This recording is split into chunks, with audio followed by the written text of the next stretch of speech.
Hello students, in this video we are going to take up some problems on asymptotes. So let's start. The first problem we are taking up is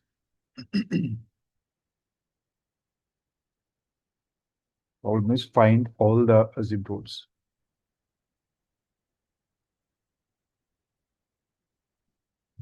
Find all the asymptotes of all the asymptotes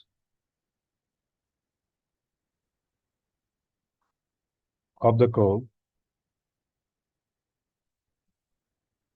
x cube minus 5 x square y plus 8 x y square and minus 4 y cube plus x square minus 3 x y plus 2 y square minus 7 is equal to 0. This is your equation because you have to find all the asymptotes. तो इसका जो मैंने method है already discuss किया हुआ है previous video में, तो आप लोग मेरे प्रीवियस वीडियोस देख लीजिएगा, उसमें से इसमें सारे के सारे मेथड मैंने बताए हुए हैं. सो ऑल असिम्प्टोट का मतलब है कि हमें पैरेलल टू एक्स एक्सिस भी फाइंड करना है, पैरेलल टू वाई एक्सिस भी फाइंड करना है और ऑब्लिक असिम्प्टोट भी फाइंड करना है. तो ये तीन टाइप के असिम्प्टोट फाइंड करेंगे, इनके सबके मैंने मेथड बताए हुए हैं. तो इसमें मैं डायरेक्ट मेथड यूज करूंगा. तो सबसे पहले हम लोग क्या लिखते हैं, इक्वेशन लिखते हैं. द गिवन इक्वेशन इज जो कर्व की इक्वेशन है that is x cube minus 5 x square y plus 8 y square x minus 4 y cube plus x square minus 3 x y plus 2 y square minus 7 is equal to 0. Let it be equation number 1. तो सबसे पहले क्या करेंगे, हम लोग horizontal asymptote find करेंगे. Horizontal asymptote. अब सबसे पहले इसमें क्या देखना होता है, हमने हमने देखना होता है जो हाईएस्ट पावर ऑफ एक्स है उसका कोफिशिएंट देखना है हमने. तो हाईएस्ट जो term containing highest power of x क्या है, एक्स क्यूब है. तो उसका कोफिशिएंट क्या है आपका 1 है. द कोफिशिएंट ऑफ हाईएस्ट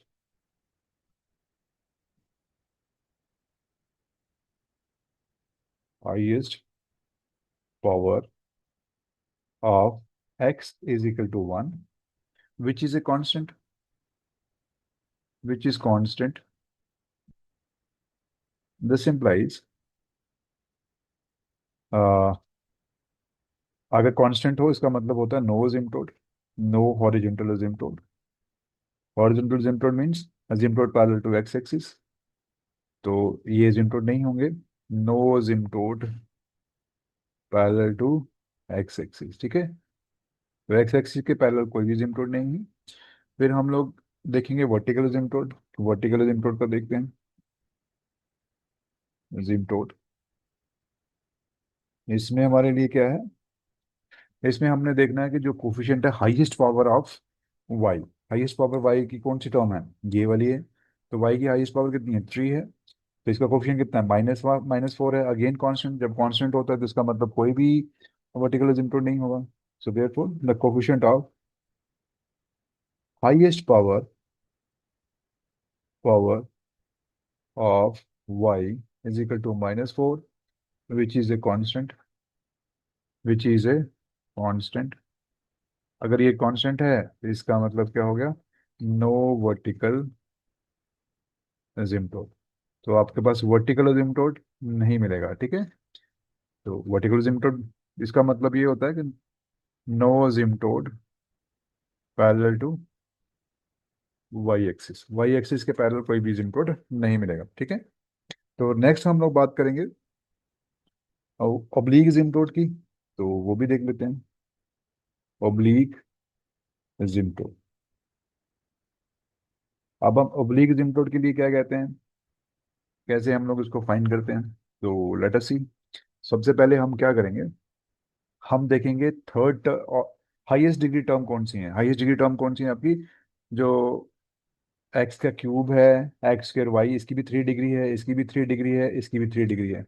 तो हाईएस्ट डिग्री क्या इसकी रहेगी, 3 रहेगी. तो जब हाईएस्ट डिग्री 3 है तो सबसे जो पहला पॉलिनोमियल बनेगा that is going to be 5 3 m. तो वो कैसे ऑप्टेन करते हैं हम लोग?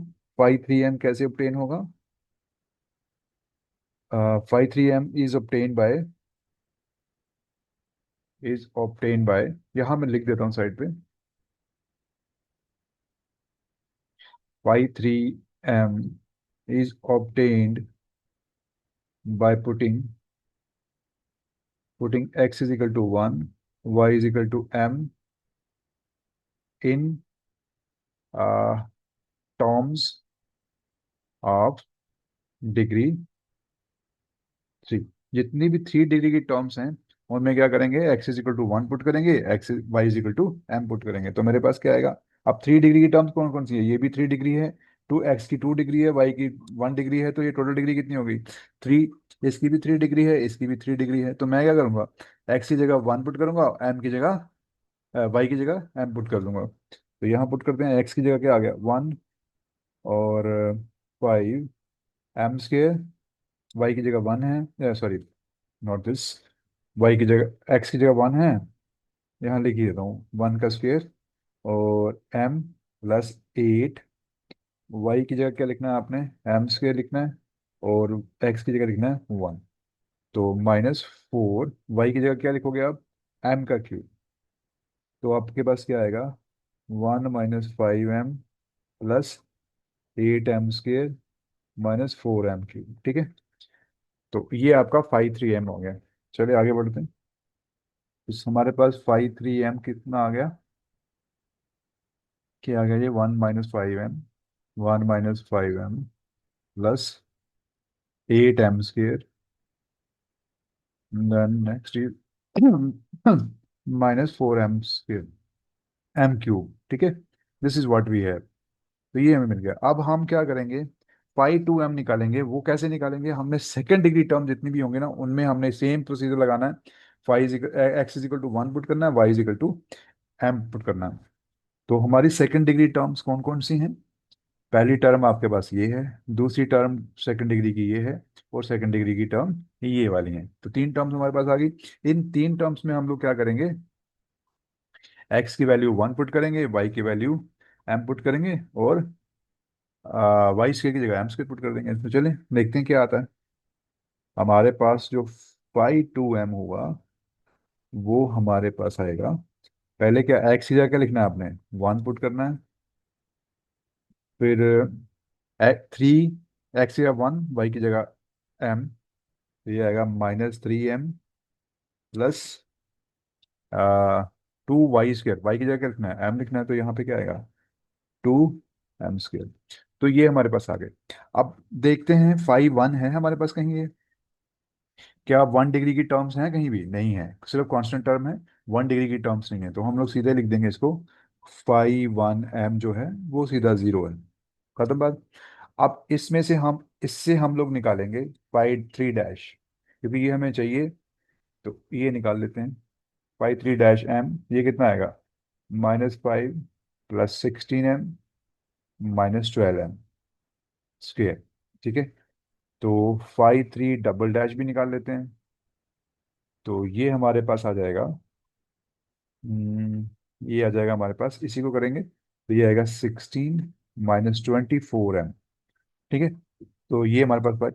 अब फाइव टू डैश निकाल लीजिए, फाइव टू डैश क्या आ जाएगा, फाइव टू डैश एम क्या आ जाएगा, this is going to be minus three plus four M. ठीक है, तो ये हमारे पास सारी चीजें आ गई जो हमारी रिक्वायरमेंट्स होंगी। अब सब नेक्स्ट स्टेप हमारा होगा, इसको हम लोग जीरो पुट करेंगे।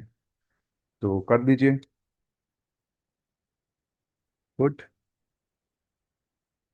Five three M is equal to zero.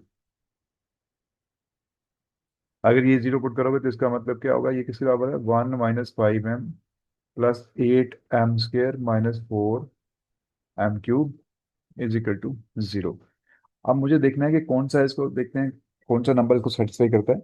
अगर मैं एम की जगह वन पुट करूँ तो क्या आएगा, देखें जरा, वन माइनस फाइव की one plus eight one minus four one, तो ये मेरे पास बच गया है, ये और ये नाइन, ये और ये नाइन, ये जीरो के बराबर आ रहा है।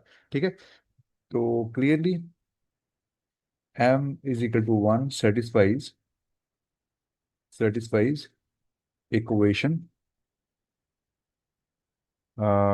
इक्वेशन क्या रखें इसको, वन ऑलरेडी रखा है, उसका टू रख लीजिए, इक्वेशन टू इसको सेटिस्फाई करता है। ठीक है, अगर इसको सेटिस्फाई करता है तो इसका मतलब m-1 is a factor of the polynomial. आप इक्वेशन भी बोल सकते हो, पॉलिनोमियल बोल सकते हो। अब द पॉलिनोमियल, कौन सा पॉलिनोमियल, ये वाला polynomial, 1 - 5m plus 8m² minus 4m³। ये मेरे पास इसका ये क्या है, फैक्टर है। अब मुझे क्या करना है, इसको m = 1 यूज करके बाकी फैक्टर निकाल लेते हैं। तो m = 1 ये लेंगे, इसके कोफिशिएंट्स ले लो। तो इसके कोफिशिएंट क्या है, 1 - 5, सॉरी, पहले क्यूब वाले लगा लीजिए। इसको मैं ऐसे लिख सकता हूँ, this is equal to right m³, this is equal to plus this is 8m² minus 5m and this is going to be +1। ठीक है, ऐसे लिख सकते हो। तो यहाँ लिख लीजिए -4, अदरवाइज आप यहाँ से माइनस कॉमन भी ले सकते हैं, नो प्रॉब्लम। तो ऐसे भी लिख सकते हैं, रिजल्ट सेम ही आएगा 1। ठीक है, ये आ गया। अब इसको इससे मल्टीप्लाई करो 4 के साथ, तो ये -4 नीचे आ जाएगा। इसको 1 के साथ -4 से मल्टीप्लाई करोगे तो ये कितना आएगा, -4। इसको हम ऐसे लिखते हैं नीचे, इस 4 को हम लोग एज इट इज यहाँ लिख देते हैं नीचे। ठीक है, तो ये मेथड है एक। तो फिर इसको इसको मल्टीप्लाई करेंगे, 1 और -4 को मल्टीप्लाई करेंगे तो ये आएगा -4। तो यहाँ पे बच जाएगा आपके पास 4 बच जाएगा। अब फिर से मैं इससे मल्टीप्लाई करूंगा, 1 से मल्टीप्लाई करूंगा 4 को, फिर इसको मल्टीप्लाई करूंगा इसके साथ, तो ये मेरे पास आ जाएगा 4। तो यहाँ मेरे पास बचेगा -1। फिर मैं इस 1 के साथ मल्टीप्लाई करूंगा तो यहाँ लगाऊंगा -1, तो लास्ट से 0 आना चाहिए, तभी ये मेथड सही होएगा। अब ये बन गए कोफिशिएंट्स किसके, एक फैक्टर बन जाएगा इसको। So therefore the equation 2 can be written as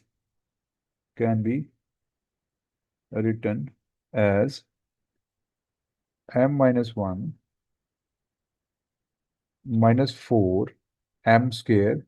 ये कोफिशिएंट क्वाड्रेटिक इक्वेशन का बन जाएगा क्योंकि हमने क्यूबिक इक्वेशन यूज की थी यहाँ पे। तो ये आएगा 4m-1, ये आ गया हमारे पास इजिकल टू 0। तो अब हम यहाँ से m = 1 लिख सकते हैं, ये आपका एक रूट बन गया। यहाँ इसको मैं माइनस कॉमन ले लूँ तो ये आएगा 4m+1 = 0। और ये मेरे पास बनता है 2m+1 का स्क्वेयर, सॉरी -1 का स्क्वेयर, -1 का स्क्वेयर। आप इसको ओपन करोगे तो ये आएगा, तो ये आएगा 0। तो इसका मतलब ये दो वैल्यूज हो जाएंगी इसकी। तो m की वैल्यू कितनी होगी, 2 बार 1/2 रिपीटेड वैल्यू आ गई। इसका मतलब m की वैल्यू क्या होगी, एक तो 1 है, एक 1/2, एक 1/2। ठीक है, अब मेरे पास m की वैल्यूज तो आ गई हैं। अब इनके कॉरस्पॉन्डिंग में c की वैल्यूज निकालूंगा।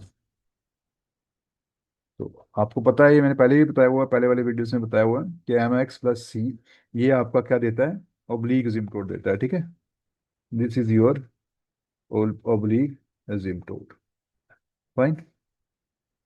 तो इसमें मैं m की वैल्यू पुट करूंगा, कॉरेस्पॉन्डिंग c की वैल्यू पुट करूंगा, तो मुझे एसिम्प्टोट मिल जाएगा, कौन सा, ऑब्लीक वाला। तो पहले मैं m = 1 के लिए करता हूँ। तो m = 1 है हमारे पास। जब m = 1 हो तो इसका मतलब ये डिस्टिंक्ट वैल्यू है, जब भी डिस्टिंक्ट वैल्यू हो तो मैंने इसका मेथड बताया हुआ है।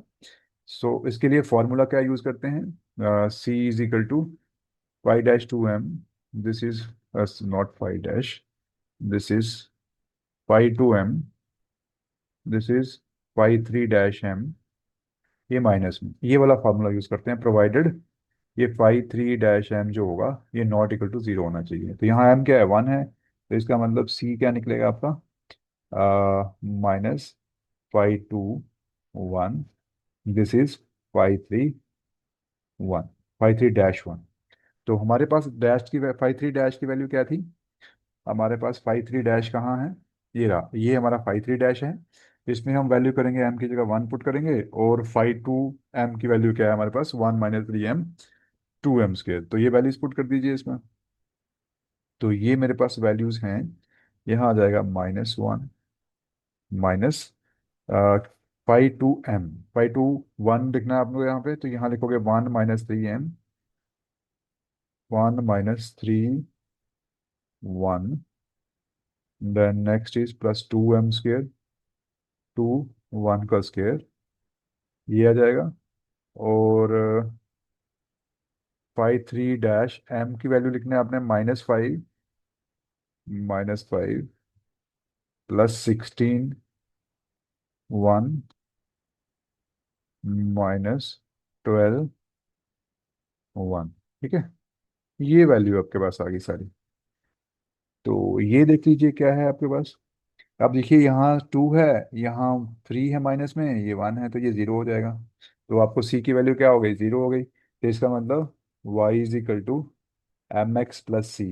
m की वैल्यू कितनी है, 1, x + 0। तो हमारे पास वैल्यू कितनी है, y = x। तो ये आपका एक ऑब्लिक इज द कॉरेस्पॉन्डिंग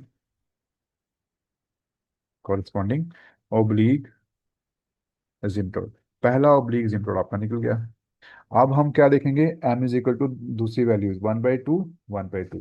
अब ये रिपीटेड वैल्यूज हैं, जब भी रिपीटेड वैल्यूज तो फॉर्मूला क्या होता है c निकालने का, वो फॉर्मूला रहता है c² / 2 factorial five m dash sorry five of n m dash.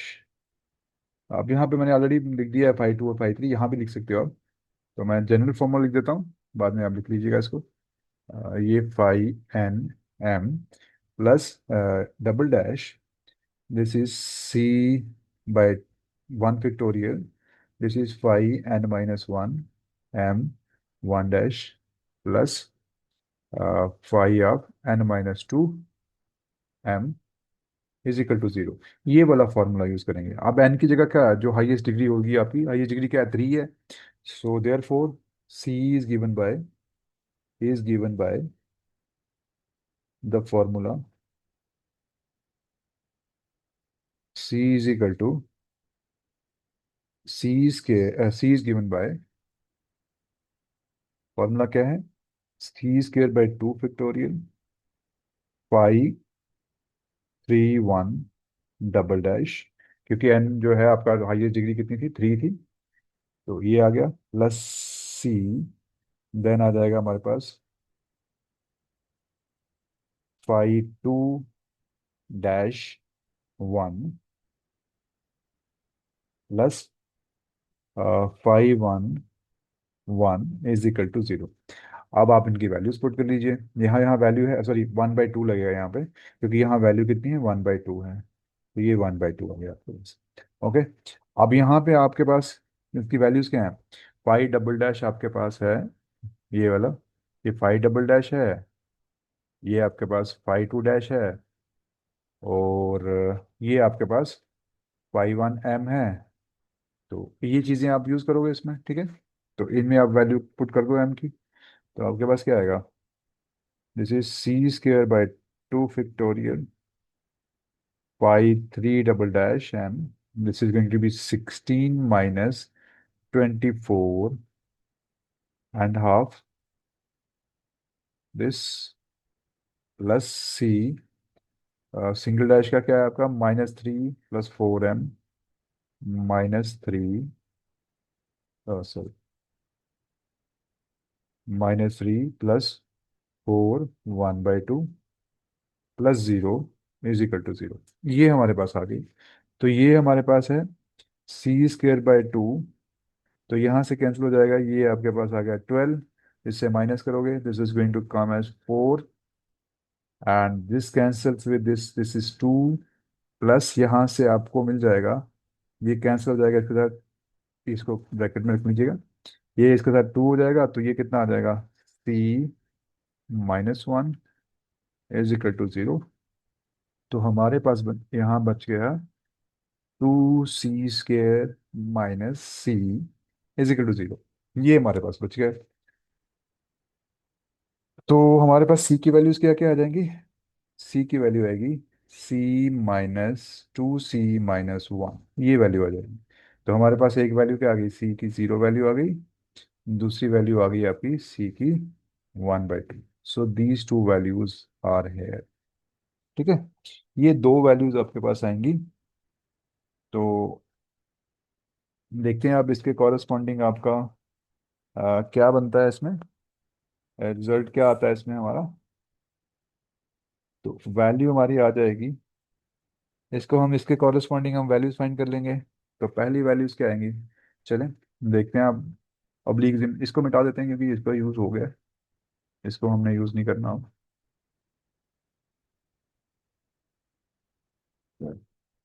इसको थोड़ा सा कर लेते हैं पार्टीशनिंग।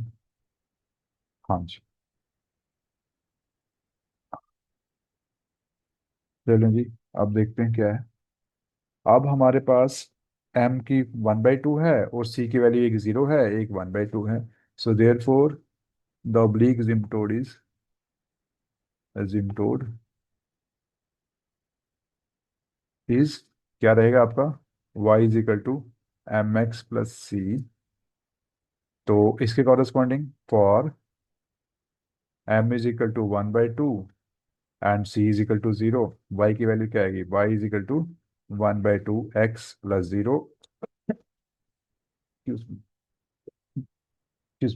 इसका मतलब क्या है, this is 2y plus, sorry minus x, इधर ले आओ ये 0। ये आपका एक इनपुट बन गया। Again for m is equal to 1/2, c is equal to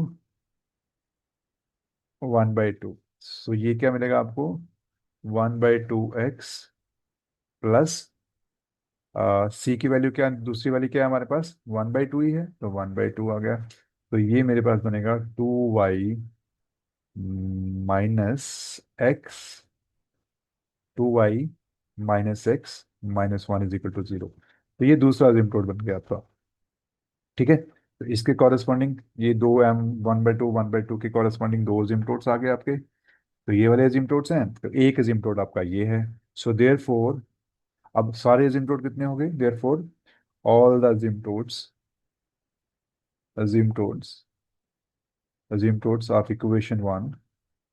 अब इक्वेशन वन क्या थी, आपने क्या रखा हुआ था, ये वाली इक्वेशन वन, ठीक है। इस इक्वेशन का हमने एसिम्प्टोट्स निकालने हैं। तो हॉरिजॉन्टल भी नहीं है हमारे पास, वर्टिकल भी नहीं है, सिर्फ आपके पास ओब्लीक है।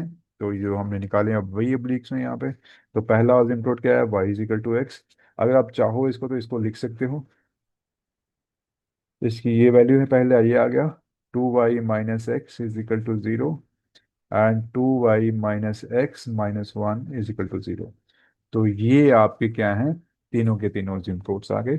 तो इस तरह से हम एसिम्प्टोट्स फाइंड करते हैं। ठीक है, तो ये अच्छा क्वेश्चन है, from examination point of view से भी अच्छा है।